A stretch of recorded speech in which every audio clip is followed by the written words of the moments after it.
Welcome. In this video, we're going to look at exponential differentiation, exponential derivatives, and we're going to apply it to Arctic foxes. So we have a relationship between the age and weight for female Arctic foxes caught in Svalbard, Norway. And it can be estimated by this function, m of t equals 3,102 e to the negative e to the negative 0.022 times t to the negative 56. T represents the age, this independent variable t represents the age in the fox, or age of the fox, represented in days, and m is the weight or mass of the fox in grams. So part A just asks us to estimate the weight of a fox that is 200 days old. So a little over half a year old. So we have the formula for the weight or the mass at time t. Keep in mind, time t is measured in days. So we have 200 days. So we want the mass or the weight at t equals 200, or we're just going to find m of 200. And all that means is we're going to take 200 and plug that in. So see if you can do that on your calculator. I'm going to suggest you pause, make sure you can at least evaluate that correctly. I'm going to write the answer here on the screen. So when we plug 200 in for our independent variable t and we evaluate that, we get 2,974.15 grams. So that's roughly almost, if we thought about that as kilograms, almost 3 kilograms. All right, part B. We're going to use this mass function to estimate the largest size or the maximum size that a female fox can attain. And we have a hint here. It says, find the limit as t, time in days, approaches infinity for this mass or weight function. Now, a fox can't live to be infinite days old, but what we know is that, any animal, we're going to grow to a certain size and then we kind of stop growing. So if we look at an infinite number of days, there should be some sort of horizontal asymptote that we are approaching here. So let's look at this limit here. So imagine if we were to plug infinity in up here. We'd have infinity minus 56. So 0.022 times some infinite value. So essentially, this is like saying we have a negative infinity value. So now let's look at this piece. I have negative e to the negative infinity in my exponent. Well, remember, with a negative in front of the exponent, that's the same as saying 1 over e to the infinity, which is the same as negative 1 over infinity, and any number divided by infinity is going to approach 0. So this exponent right here, essentially, if I were to plug in infinity, that would become 0. E to the 0, anything to the 0th power, is going to become 1. So the limit of a constant is the constant, and evaluating this limit, we would get 3,102, or for the lifetime of the fox, we would estimate it to be 3.102 kilograms. That would be the maximum weight. And of course, this is kind of an average idea, but we assume that a fox is going to be fully grown and weigh approximately 3.1 kilograms. Using this knowledge, what can you say about the weight of a fox 200 days after it's been born? It's basically fully grown because 2.97 is pretty darn close to 3.1.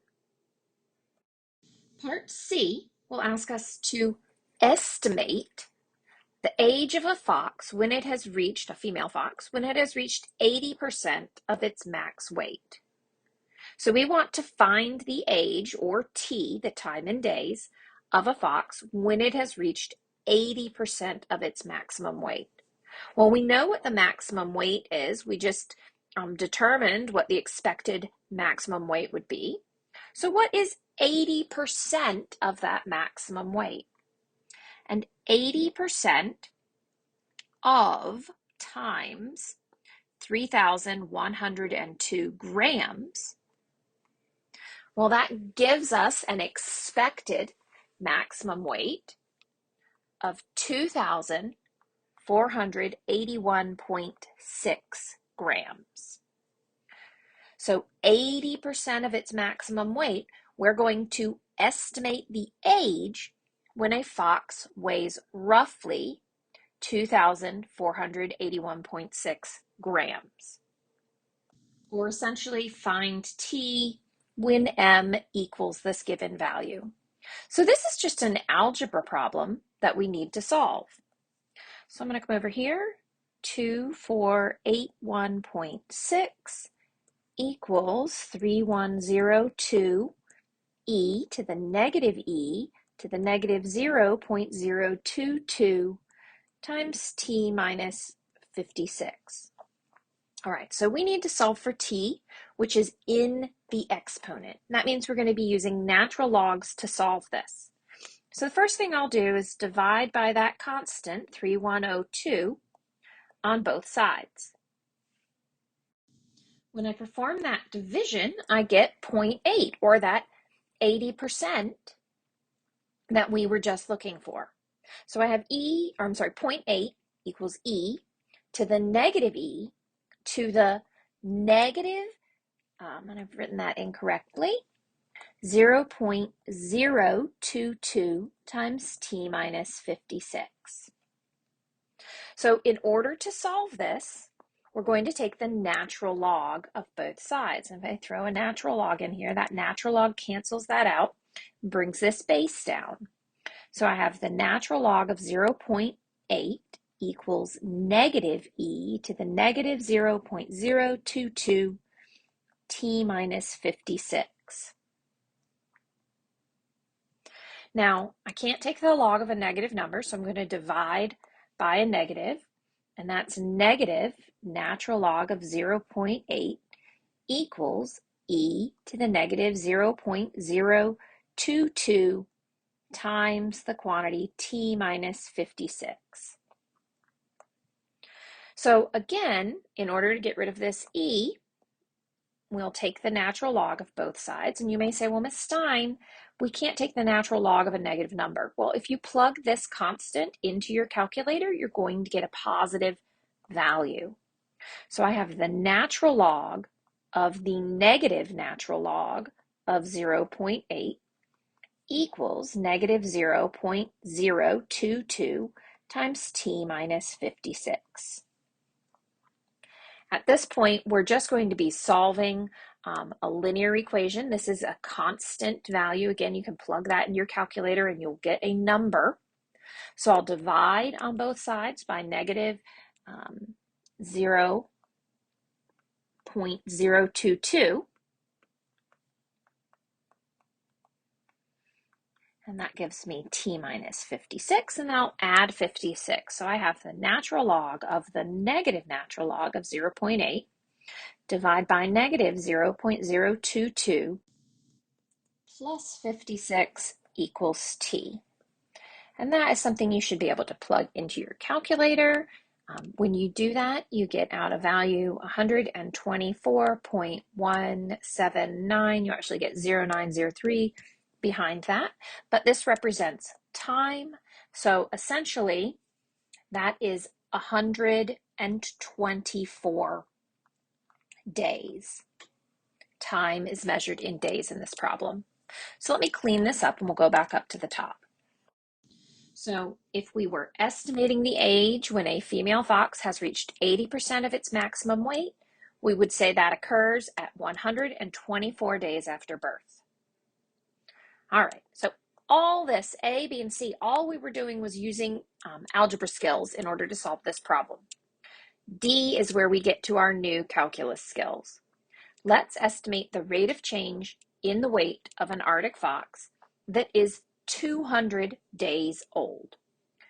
Estimate the rate of change. What does rate of change mean to us?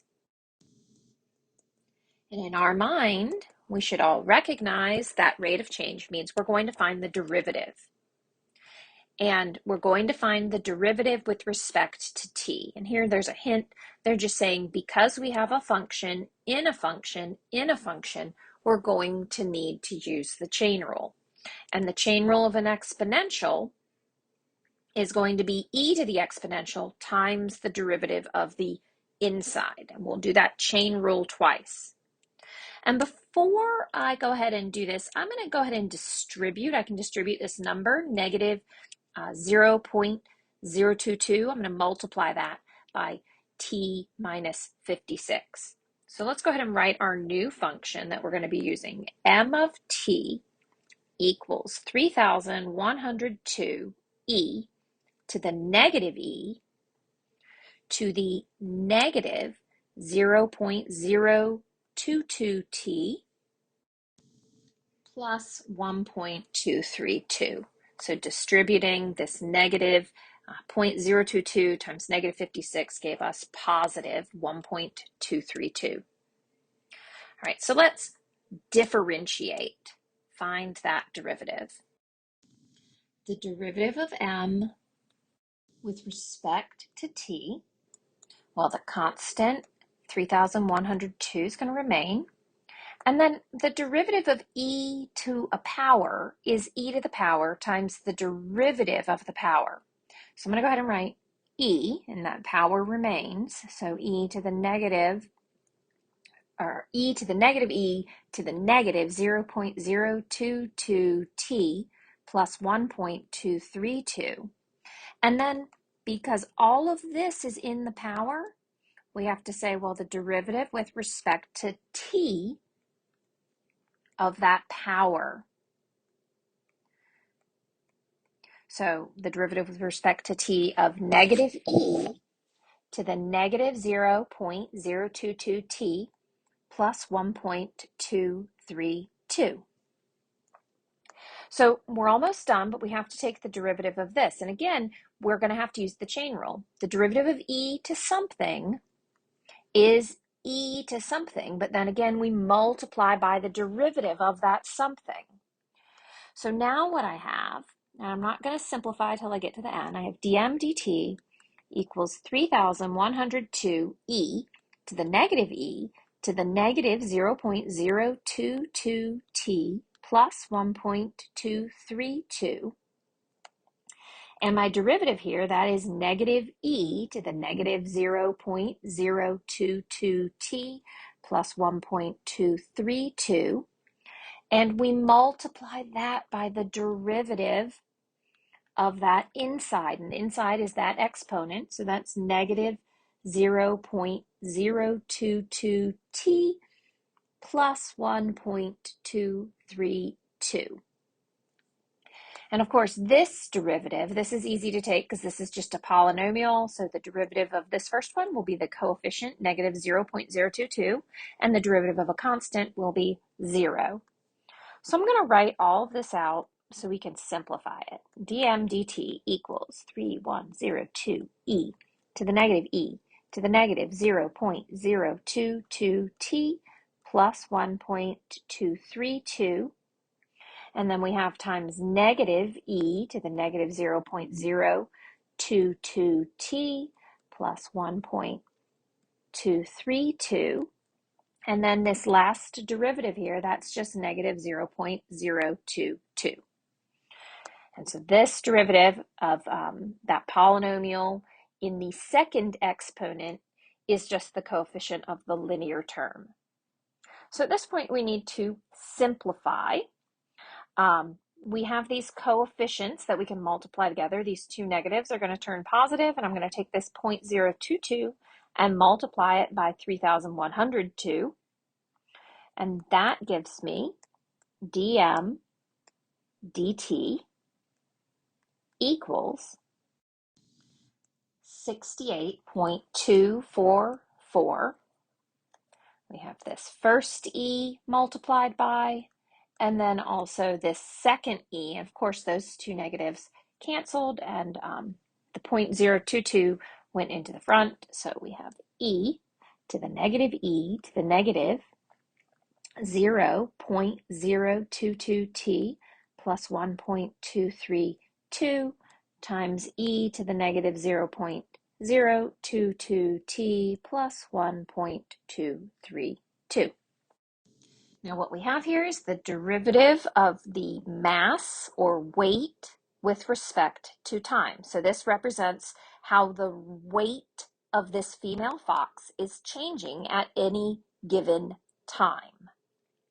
So this is our derivative. It's not super pretty. So let's go back up and see what the question was asking us. It said, estimate the rate of change when this female Arctic fox is 200 days old. So all that means is that we're going to take dm dt and evaluate it for t equals 200. So that means we would plug a 200 value in for both this t in the double exponent and this t in that exponent. In evaluating that, you get roughly, approximately 2.7539. So what does this value or the rate represent? Well, it's the rate at which the mass or weight is changing with respect to the time. So the mass was initially measured in grams, and that is per day. So we have grams per day. So that means when the fox is 200 days old, they are gaining roughly 2.75 grams of weight per day. And so that last part, that was the calculus part of the problem. And that's our answer to part D of the question. So D up here, we said 2.75 grams per day. And those are all the pieces. So again, we started with a lot of algebra, and then the derivative had a lot of algebra inside of it, but it really wasn't that bad. And as long as you are writing down all of your steps and paying attention to what you're doing, you shouldn't have too much of a problem. I like to do the more complex derivatives here with you in the videos so that when you see the easier ones on the homework, life won't be so bad. Do feel free to ask me if you have any questions or concerns, because I am here to help.